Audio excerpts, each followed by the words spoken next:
Hey guys, welcome back to my channel, and in today's video I'll be showing the best controller settings to use in Black Ops 4.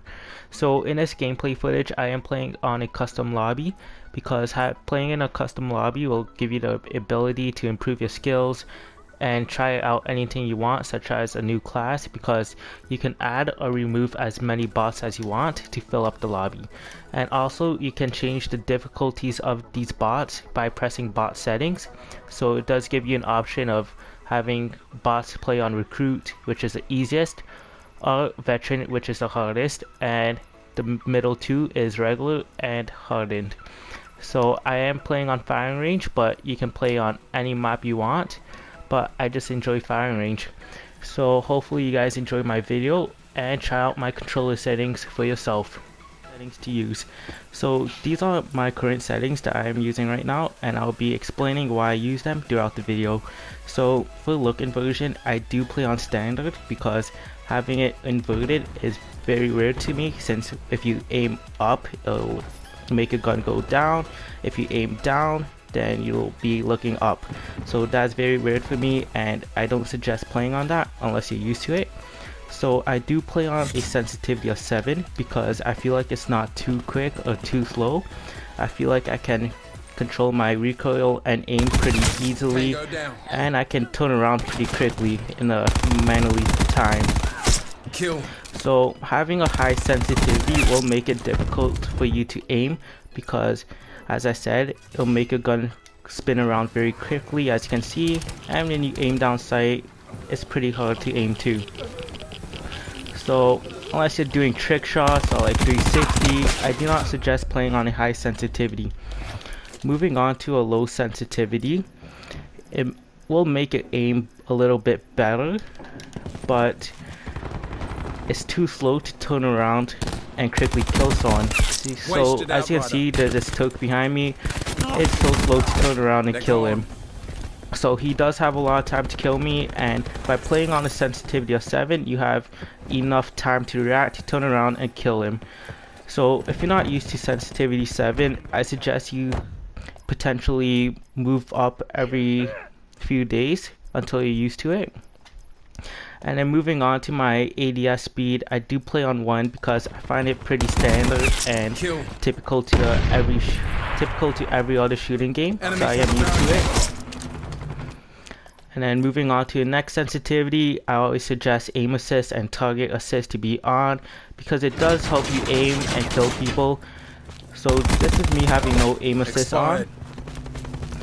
It makes your aim much more difficult to lock onto enemies because you have to manually move your gun or your crosshair to their body. As you can see, it is more difficult, so I'm gonna put that back on. I do have my controller vibration off because I feel like whenever you're spamming a gun, that vibration may move your recoil a little higher, which will make it pretty difficult in the long run.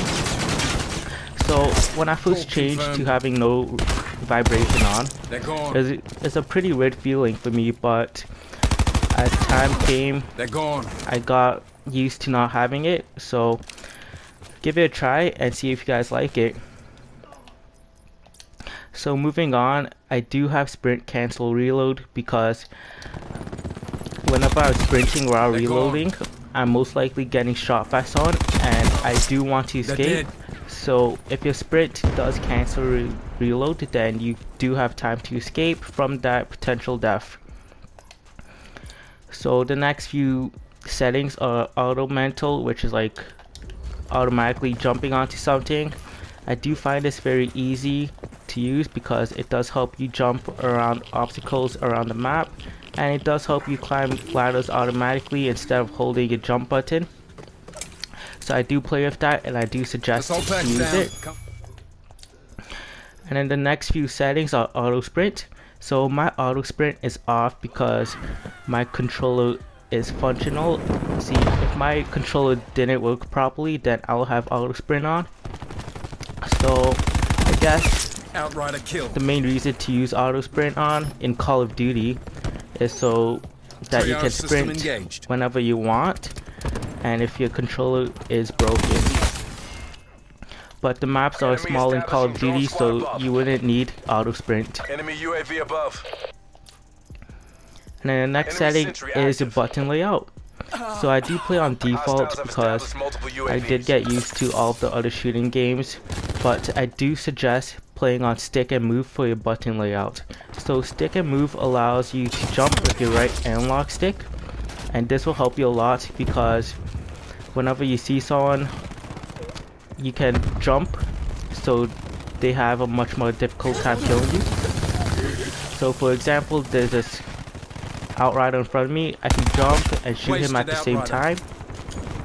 So it'll also improve your potential to kill someone much easier and quicker, because they will have a harder time killing you.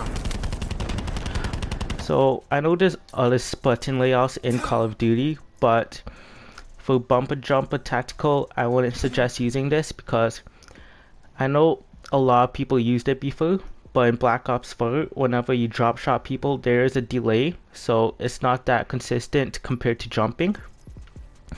And then of these other control layouts aren't the best, so either play on default or stick and move.